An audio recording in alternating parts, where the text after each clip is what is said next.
So the place for wind propulsion in sustainable shipping, I mean, it's carving out a niche in the developments that we're seeing. And what we're seeing really within both the industry and amongst policymakers, there's an increasing realization that we need a package of measures immediately that are deployable right now. These are ship efficiency or energy efficiency measures, voyage optimization, and then wind. And wind really it's a propulsive energy provider into the mix. What a lot of industry players and again, as I mentioned, policymakers are increasingly understanding is that the alternative fuels that we really need for the industry are going to take time. They're going to be costly, they take a lot of time to roll out that infrastructure. But wind propulsion is deployable right now. So I'm always asked, what percentage of energy can wind propulsion provide? And from a practical level, if you're retrofitting onto an existing ship, probably 5 to 20% is very achievable without changing anything on the operational profile of the vessel. So you're running it as a motor vessel, you're dropping some wind onto it, you're getting 5 to 20%. Now, if you start to optimize that, so you're routing for the wind, you're integrating those systems into all of the other systems of the ship, then we're starting to creep up 25, 30% more. If you're putting these systems onto new build vessels though, and you're able to change or adapt the design of the vessel, then we start to move into the primary wind sector, and that's 50% plus.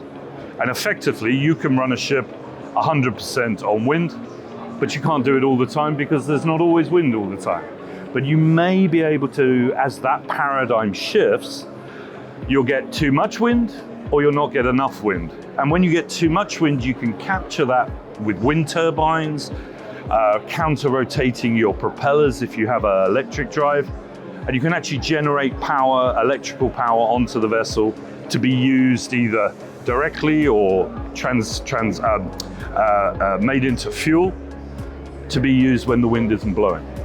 So in that sense, we're almost getting into that perpetual motion idea where you could have a pure zero emission ship just from the wind.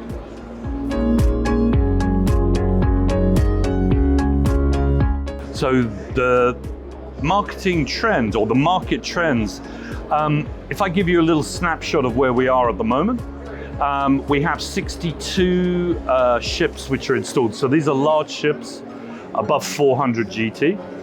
62 ships that are installed with wind, which is the equivalent of around about 4 million deadweight tons of shipping, along with, I think, 7 or 8 wind-ready vessels. So all of the preparation's been done, but the system itself hasn't been installed yet. As a pipeline, we're also looking at around about 100 vessels in the pipeline, which have either been ordered or already under construction. And it's quite interesting is every snapshot, every time I talk about which sector is being developed quicker or which type of system is being developed quicker, they go in spurts. So for example, we've just had 34 tankers ordered, some using wing sails, some using rotor sails. So suddenly the tanker market is very busy. Maersk Tankers as well has just ordered five ships.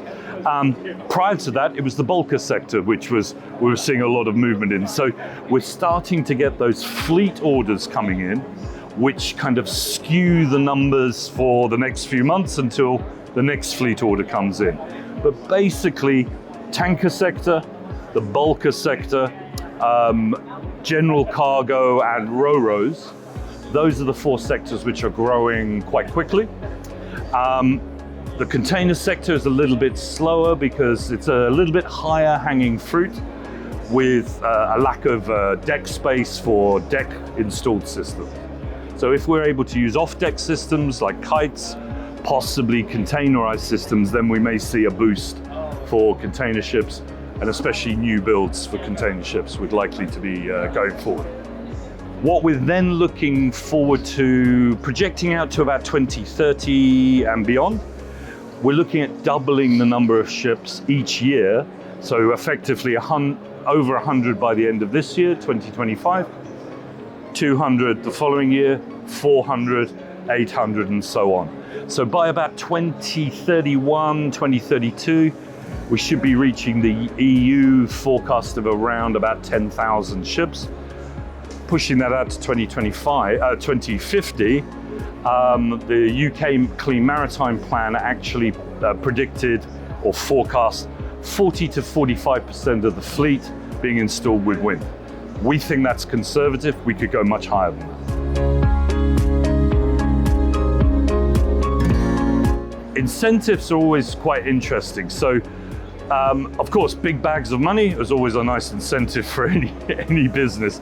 But really seriously, what we need to be doing, and I think this is not just an incentive for wind propulsion, this is an incentive for all energy systems.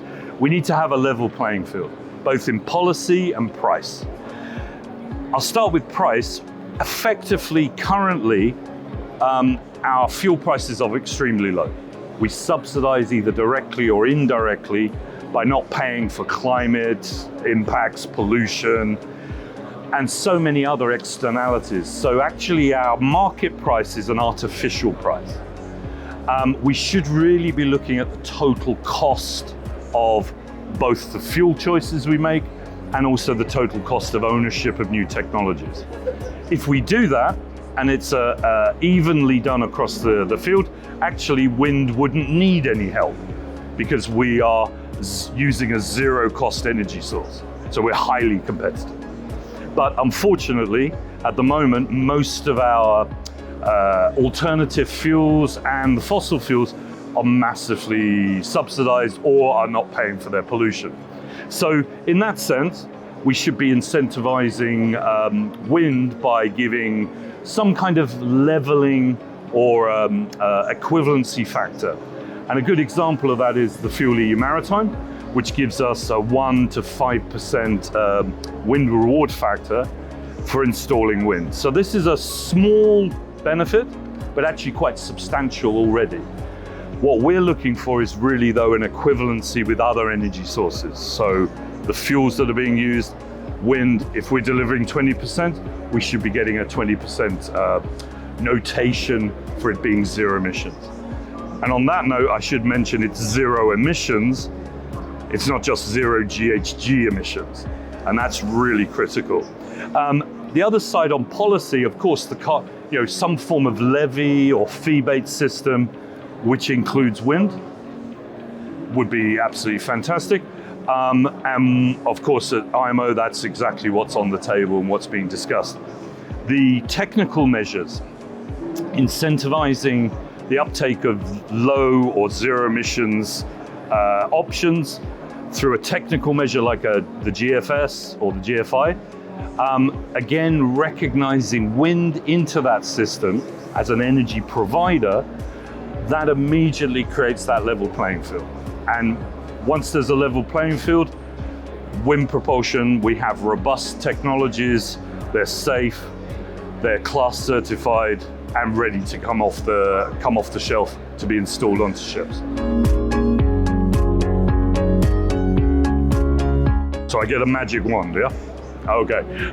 So with my if there was one thing that I could change in the industry, I mean, probably the easy statement is to have a highly ambitious carbon pricing. But actually, what I'm going to say is I would like us to be adjusting the way that we perceive the industry and the energy solutions for the industry.